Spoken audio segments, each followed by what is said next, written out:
Locke est un sorcier mélancolique qui terrasse le roi démon et sauve le monde. Croyant qu'il est mort au combat, il profite de l'occasion pour s'inventer une nouvelle vie et partir à l'aventure.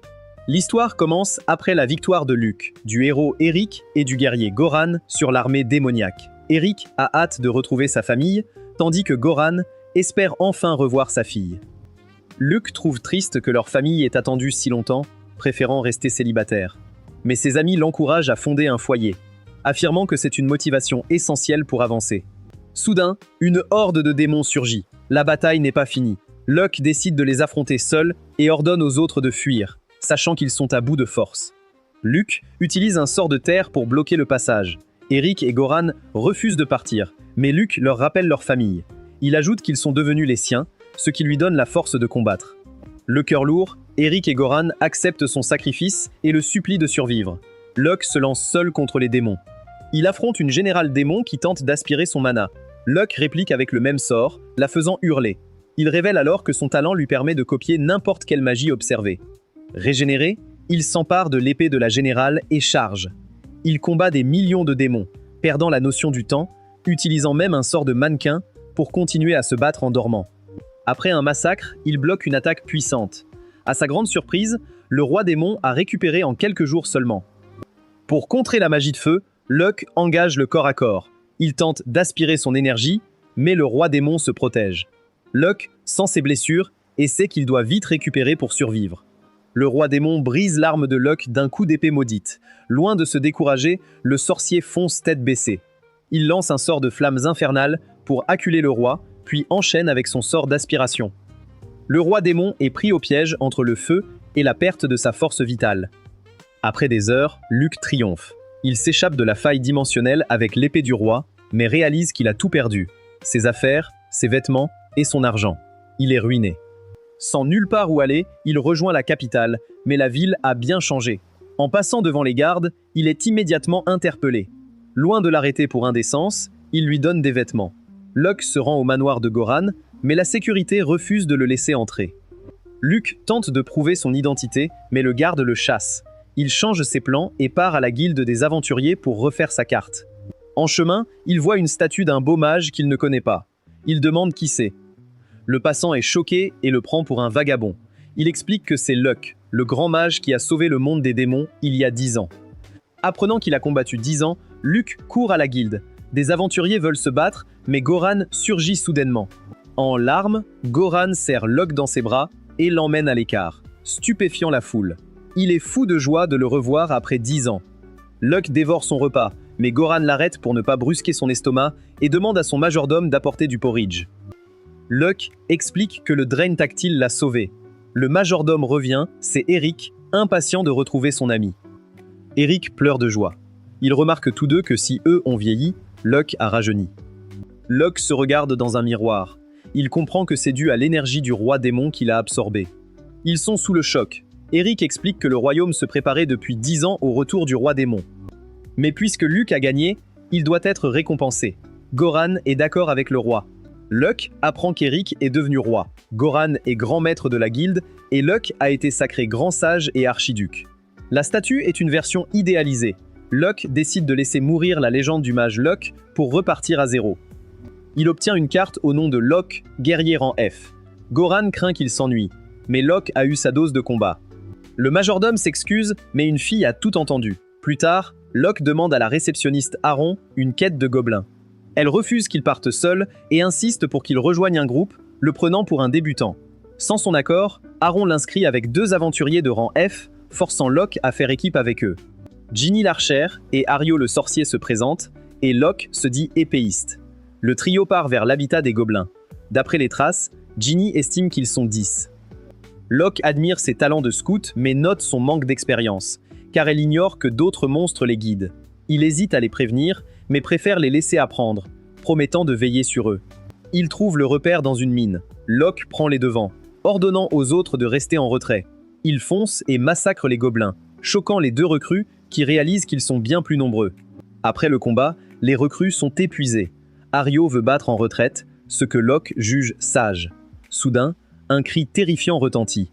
Un seigneur gobelin apparaît. Locke trouve étrange la présence d'un tel monstre ici. Soudain, une combattante à l'allure d'écureuil surgit et attaque le seigneur gobelin. En plein combat, elle aperçoit Locke et les autres et leur ordonne de fuir. Locke donne le même ordre aux recrues. Aryo obéit, ce que Locke salue comme une décision intelligente. Locke observe le combat, ce qui agace la fille écureuil. Il la prévient que son épée est trop fragile, et celle-ci finit par se briser. Elle tente de continuer, mais son arme est projetée au loin. Locke intervient et annonce qu'il va s'en charger. Le seigneur gobelin hurle, faisant trembler la fille, mais Locke, agacé, le découpe facilement, la laissant stupéfaite. Elle se présente, Sai, de la tribu des Biskin. Apprenant qu'il n'est que rang F malgré sa force colossale, elle est surprise, mais choisit de le croire. Elle révèle être rang B et s'excuse de son impolitesse. Locke balaie ses excuses, saluant sa vigilance. Il demande ce qui se cache plus loin, et devant son refus, il s'avance, la forçant à parler par peur pour lui. Elle avoue qu'ils font face à un seigneur vampire. Locke sait que c'est un adversaire redoutable. Il demande à Sai si elle ne surestime pas ses forces, vu ses difficultés face aux gobelins. Bien que consciente d'être dépassée, Sai refuse de reculer. En route vers l'antre, elle explique que sa tribu traque les vampires depuis des générations. Elle raconte que son père, le chef, a été blessé et qu'un vampire a fui. Elle considère que c'est un échec pour l'honneur de sa tribu. En tant que fille du chef, elle porte le fardeau de réparer cet affront. Locke lui demande alors si accepter de l'aide entacherait vraiment l'honneur de son clan. Quand Sia dit que non, Locke lui prête son épée, affirmant être puissant à main nue. Sia n'y croit pas. Mais en le voyant massacrer des gobelins, elle n'a plus le choix. Elle ignore qu'il est un sorcier ayant combattu des démons pendant 10 ans. Arrivée au repère, Sia jure de vaincre le seigneur vampire pour l'honneur de sa tribu. Le vampire rit, se moque de son père et menace de la vider de son sang. En voyant Locke, il réalise qu'il est humain. Il explique que son sort ne marche pas sur les bêtes comme Sia, mais sur les humains. Il l'utilise sur Locke, qui devient son serviteur. Sia s'en veut terriblement. Soudain, Locke assène un coup de poing au vampire, révélant sa résistance mentale. Le vampire nie qu'un humain puisse résister, mais Locke se moque de lui, doutant qu'il soit un vrai seigneur vampire. Furieux, le vampire attaque, mais Locke part tout en le raillant. Il utilise sa magie pour se déplacer rapidement et draine l'énergie du vampire, lui faisant goûter à sa propre médecine. Désespéré, le vampire tente de fuir, mais Sia le tranche avec l'épée de Locke, le réduisant en cendres. Elle loue la puissance de la lame, ce qui inquiète Locke. Il ne veut pas qu'elle sache que c'est l'épée maudite du roi démon. Elle ramasse un médaillon maudit, formé par les crimes des vampires. Locke ne le reconnaît pas, pensant que les vampires ont bien changé en 10 ans. Le vampire agonisant révèle que ce médaillon ouvre une faille dimensionnelle pour libérer des démons et des dieux obscurs. Locke se souvient alors de sa poursuite du roi démon dans cette faille, qu'il a piégé seul pendant 10 ans sans aucun secours. Locke brise le médaillon et absorbe la malédiction dans son épée. Le vampire, choqué, reconnaît alors l'épée du roi démon et réalise que Locke est le grand sage. Locke achève le vampire, mais Sia l'entend. En sortant, elle l'appelle par son vrai nom. Locke répond, trahissant sa couverture, et lui demande de garder le secret, ce qu'elle accepte. Plus tard, il rapporte les gemmes à Héron, qui s'excuse pour son erreur d'évaluation. Aryo et Ginny insistent pour remercier la statue du grand sage Locke, ce qui met ce dernier très mal à l'aise. Les recrues partent. Sia conseille à Locke de prévenir Goran des seigneurs vampires. Elle lui donne la moitié du médaillon comme preuve pour convaincre Goran. Locke retrouve Goran, furieux de son absence. Il lui explique le danger du médaillon et comment les démons n'étaient que le début d'une menace bien plus grande, les dieux obscurs. Goran prend le médaillon pour le faire examiner et remercie Locke. Locke s'en va dormir et croise une fille blonde qui s'éloigne, visiblement agacée. Quand Locke demande qui c'est, Goran révèle que c'est sa fille, Chélise, qui l'évite car il désapprouve son choix de devenir aventurière. Goran demande à Locke de veiller sur elle, sachant qu'elle deviendra aventurière bientôt et qu'il ne pourra pas toujours la surveiller avec son rôle de grand maître. Le lendemain matin, alors que Luke déjeune, Chélise s'assoit face à lui pour le confronter sur sa véritable identité. Mais à la surprise de Locke, elle ne l'accuse pas d'être le grand saint, mais d'être l'enfant illégitime de Goran. Locke lui dit vite qu'elle a tort, mais Chélise refuse de le croire et énumère 3 points appuyant ses soupçons. D'abord, elle prétend que Goran a attendu le départ de sa femme pour inviter Locke chez lui. Ensuite, elle affirme que Goran est très heureux ces derniers temps. Et enfin, quand Luke est parti en quête, Goran a passé 3 jours à s'inquiéter pour lui. En entendant cela, Luke réalise que la famille de Goran est au bord de l'implosion. Il voit le majordome de Goran le fusiller du regard, comme pour lui dire de régler ce malentendu. Luke explique alors à Shélise que Goran s'inquiétait simplement pour son compagnon d'aventure absent depuis des années. Mais à partir de ces explications, Shélise conclut que Locke est son frère aîné.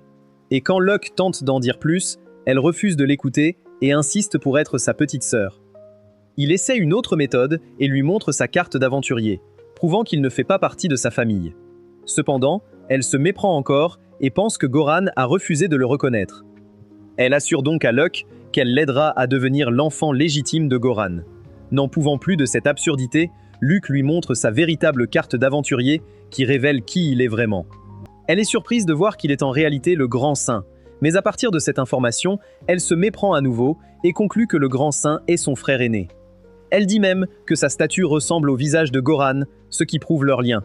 Après ce débat, elle finit par comprendre la vérité et s'excuse auprès du Grand Saint, ce qui montre à Luke pourquoi Goran ne veut pas que sa fille devienne aventurière.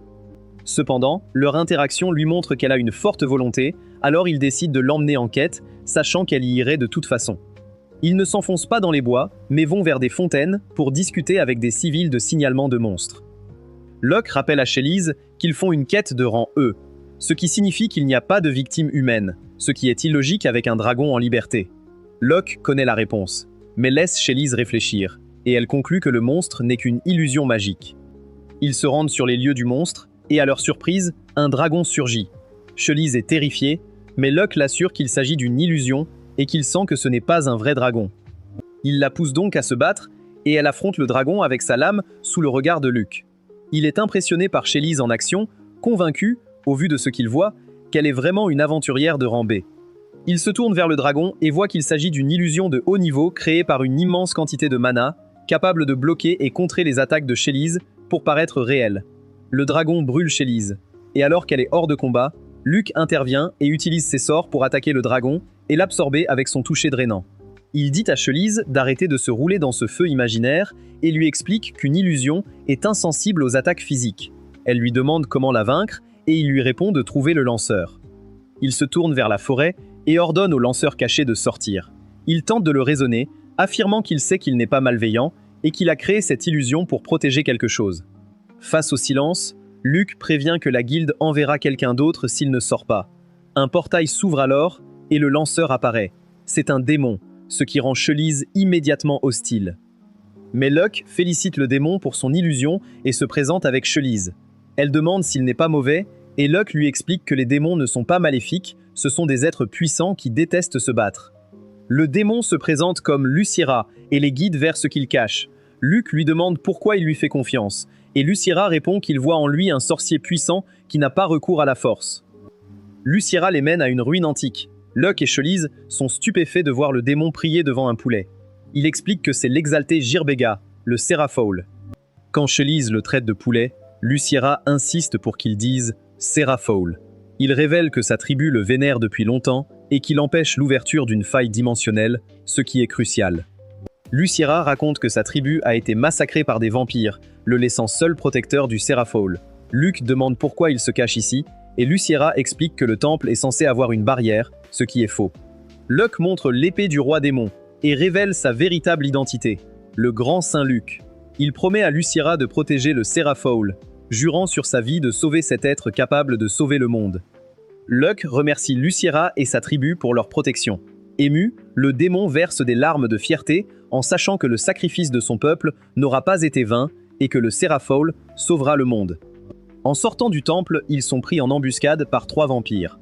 Locke utilise sa sorcellerie pour les anéantir totalement, sous le regard d'un 4e vampire qui observe la scène. Le vampire lâche tente de fuir en se transformant, mais le cri du Seraphol le réduit en cendres. Shélise est sous le choc. Lucira explique que rien ne peut exister en pleine transformation face au Seraphol.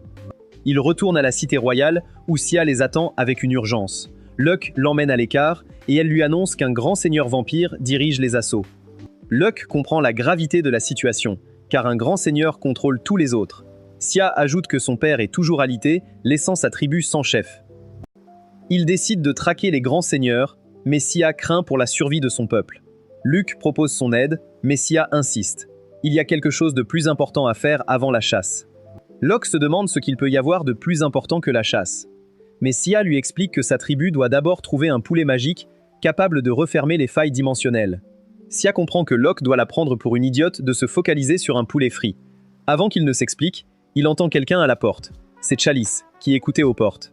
Chalice tente de se justifier maladroitement, puis s'excuse. Sia accepte de lui pardonner si elle garde le silence. Luchira entre alors, le Seraphole entre les mains. Locke présente le poulet surpuissant à Sia, qui est surprise de voir qu'ils l'ont déjà. Il ne leur reste plus qu'à vaincre les seigneurs vampires. En voyant les repères suspects des vampires, Chelise s'enthousiasme à l'idée de partir au combat. Mais Locke lui annonce qu'elle ne sera pas du voyage. Elle demande pourquoi, et il ment en disant qu'il a besoin de sa meilleure guerrière pour protéger le poulet au manoir. Elle accepte. Goran arrive, et Chelise court l'accueillir. Goran entre et remercie Locke de veiller sur sa fille. Locke lui assure qu'elle est une guerrière fantastique, ce qui ravit Goran. Chalice revient et, voyant son père, s'excuse pour son comportement passé. Goran demande si c'était à cause de son opposition à sa carrière d'aventurière. Elle répond que non, elle pensait qu'il avait un fils illégitime et que Locke était son frère. Goran demande si elle a été sage avec Locke, mais elle s'enfuit pour éviter la question. Goran s'excuse auprès de Locke pour son attitude, ne sachant pas d'où cela vient. Locke se souvient pourtant des ennuis causés par Goran. Goran craint qu'un dragueur ne s'approche de sa fille, mais Locke promet de veiller sur elle, ce qui émeut Goran aux larmes. Chalice revient et, voyant son père et Locke très proches, préfère les laisser tranquilles. 1 heure plus tard, le malentendu est enfin dissipé. Ils reprennent la discussion. Sia explique que si les vampires obtiennent le sang du poulet, leur amulette déclenchera une faille, car le sang du poulet est sacré. Tout le monde est sous le choc. Locke décide que le poulet ne doit pas aller au combat. Goran suggère de demander de l'aide à Eric. Locke trouve l'idée excellente pour le protéger au palais, et Goran envoie un message. Quelques heures plus tard, ils sont au palais. Mid leur sert le thé, ce qui intimide Sia. Locke discute d'Eric avec Goran, qui explique qu'il forme désormais plus de 2000 apprentis. Peu après, Eric arrive avec ses filles, Charlotte et Mary, impatientes de rencontrer le grand sage. Locke remarque le livre que tient Mary et réalise que c'est une histoire sur lui. Quand il les interroge, tous avouent être fans, même le poulet qui le voit comme un héros. Mary aperçoit alors le poulet magique et le caresse, ce qui semble beaucoup lui plaire. Charlotte s'approche, un peu craintive, mais finit par le caresser aussi. Eric étant arrivé, Goran demande à Chelise d'emmener les filles jouer ailleurs, et une servante les guide. Une fois les filles parties, Eric remercie Goran de leur avoir permis de voir Luke. Eric explique que s'il a pu devenir père et rentrer sain et sauf, c'est grâce à lui. Goran renchérit, affirmant qu'il n'a vu Chelise grandir que grâce au sacrifice de Locke. Eric ajoute que tout le continent lui sera éternellement reconnaissant pour ses actes. Locke est touché, mais trouve ce livre exagéré. Eric et Goran plaisantent en disant qu'il existe même des pièces de théâtre racontant ses exploits héroïques. Locke demande des nouvelles de Lévi. Eric dit qu'elle veut le voir, mais qu'elle est retenue à la cathédrale. Ils discutent de la protection du sang de Sarah Powell, et Eric assure que le poulet et Luciara seront en sécurité au palais.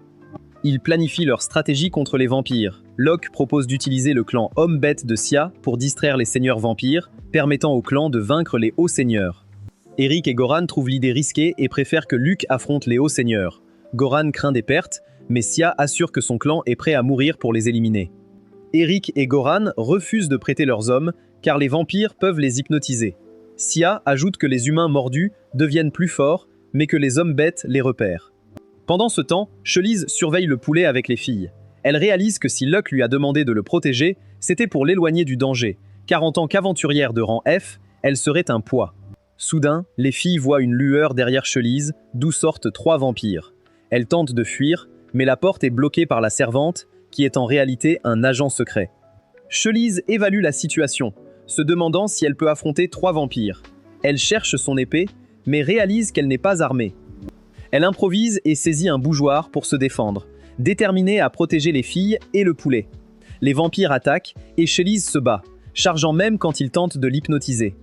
Mais ils sont trop forts et brisent le bougeoir. Elle se place devant les filles pour les protéger, quand soudain, une force mystérieuse repousse les vampires. Locke apparaît et félicite son apprenti pour sa résistance, lui disant qu'il prend le relais. Peu avant, Locke discutait avec les autres de la stratégie contre les vampires quand son instinct l'a alerté d'un danger. Il saute par la fenêtre et arrive juste à temps pour sauver Chalice et les princesses. 3 sbires vampires tentent de l'hypnotiser, mais Locke leur répond que ça ne marchera pas sur lui. Il réplique avec sa magie, les enfermant dans une sphère qu'il fait imploser. Chalice est sous le choc, réalisant enfin l'immense puissance du grand Saint Locke. Eric enfonce la porte pour rassurer ses filles, qui expliquent que c'est Chelise qui les a protégées. Elle tente de minimiser son rôle, mais Locke insiste sur le fait qu'elle a été décisive. Soudain, le portail vampire se réactive. Avant que d'autres ne sortent, Locke utilise un sort de Luchira pour créer une illusion, cachant les autres et se faisant passer pour un vampire de haut rang. Les vampires le prennent pour le 8e seigneur et s'agenouillent, expliquant que le 6e seigneur les a envoyés enquêter. Locke comprend alors que plus le chiffre est bas, plus le rang est élevé. Locke demande pourquoi il vise le palais royal. Il révèle vouloir kidnapper le dieu poulet et avoue que le 6e seigneur a infiltré des espions humains dans le palais. Après les avoir remerciés, Locke les élimine. Ils en déduisent que Rohanna, la servante qui a guidé Chalice, est une traîtresse ayant introduit un sortilège complet dans le palais.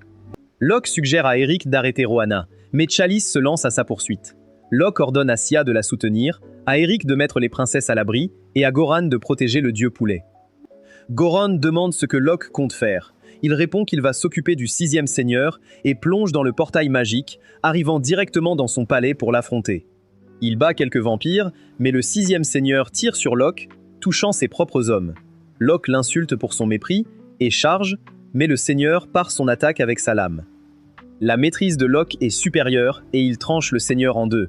Il exige de savoir comment ses sbires sont entrés, mais le seigneur rit et refuse de parler. Locke l'achève d'un coup d'épée. Avant de mourir, le seigneur promet que leur roi viendra pour lui et lui dit de profiter de sa courte vie. Le seigneur laisse derrière lui un médaillon maudit. En le poignardant pour absorber son pouvoir, Locke entend les cris horrifiés de toutes les victimes appelant à l'aide. Locke localise les victimes, mais ne trouve que leurs restes et s'excuse de ne pas être arrivé plus tôt. Frustré, il élimine les derniers vampires avant de quitter le château. Dehors, il découvre un village décimé, arrivé trop tard pour les sauver.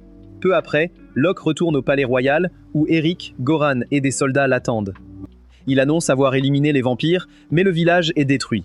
Goran, coupable, promet d'envoyer des hommes pour leur offrir une sépulture digne. Il capture Rohanna. Sia révèle qu'elle est sous charme et non transformée, un espoir de guérison. Chelise est soulagée, sachant que Charlotte et Mary seront rassurées. Eric juge le palais peu sûr pour le dieu poulet à cause d'espions. Locke veut affronter les seigneurs seuls, mais Goran et Eric refusent de le laisser faire. Ils veulent reformer leur trio légendaire. Locke évoque leurs responsabilités, mais Eric et Goran assurent que leurs frères et d'autres peuvent les remplacer. Le trio décide d'agir. Sia admire ces légendes. Chalice veut les suivre, mais Goran lui dit brutalement qu'elle ne fera que les gêner. Locke suggère que Goran lui prête son épée pour protéger les princesses. Eric approuve, craignant des espions, et confie à Chalice la garde du palais. Des vampires attaquent pour voler le dieu poulet. Chalice utilise les conseils de Locke pour frapper avant qu'ils n'utilisent leur sort de charme. Luchira brûle les vampires, révélant que le dieu poulet est ailleurs. Locke et son équipe atteignent la base des seigneurs, près du palais, ce qui irrite Eric. Un chef des tribus Beastkin les accueille. Il prévoit d'envoyer les Beastkin distraire les vampires pendant qu'ils traquent le haut seigneur. Les vampires seront plus faibles au crépuscule. Le chef dit à Sia de faire honneur à son père, ce qu'elle promet de faire. Locke offre à Sia l'épée du 6e seigneur vampire. À la tombée de la nuit, ils approchent de la base cachée que Luke révèle par sa magie. À l'intérieur, ils sèment le chaos. Goran brûle les vampires sous les yeux ébahis de Sia. Ils approchent enfin de la cachette du haut seigneur. Mais 30 seigneurs vampires leur barrent la route. Locke s'avance, prêt au combat. Eric et Goran s'interposent, lui ordonnant de poursuivre le haut seigneur. Locke refuse, mais ils insistent pour rembourser leur dette d'il y a 10 ans. Locke et Sia entrent et font face au haut seigneur dont l'aura est palpable. Ils remarquent une cage derrière lui, mais impossible de voir ce qu'elle contient. Le haut seigneur attaque Locke, surpris par ses réflexes. Il tente de l'envoûter, mais Locke lui répond que ses charmes ne fonctionnent pas sur lui. Locke attaque, le sort de défense du seigneur se fissure et il est blessé. Sia tente d'en profiter, mais le seigneur lui dit qu'elle est trop lente. Locke intervient et lui tranche la main gauche. Sia pense qu'ils peuvent gagner, mais le seigneur régénère sa main et affirme que son épée est inutile. Locke comprend que le combat sera rude. Dehors, Goran et Eric éliminent les vampires, mais une vampire pulpeuse utilise le clonage contre Eric. Il est convaincu qu'ils ne suffiront pas. Une troisième clone le mord à la nuque, ravi de s'offrir un jouet comme Eric. Il tranche ses clones, disant que sa seule femme compte, et révèle que le sang d'un héros résiste aux morsures avant d'en finir avec elle. À l'intérieur, le haut seigneur est plus lent après avoir régénéré sa main. Locke et Sia coordonnent leurs attaques pour permettre à Locke d'utiliser son toucher drainant. Locke enchaîne en tranchant le vampire. Quand celui-ci tente de fuir, le Seraphol utilise son pouvoir pour l'en empêcher. Cela révèle la cachette du Seraphol. Le vampire mord alors son médaillon, provoquant une réaction immédiate.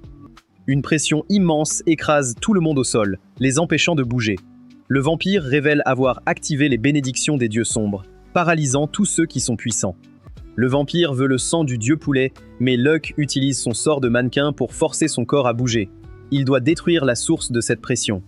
Sia parvient à bouger et attaque, détournant l'attention du vampire.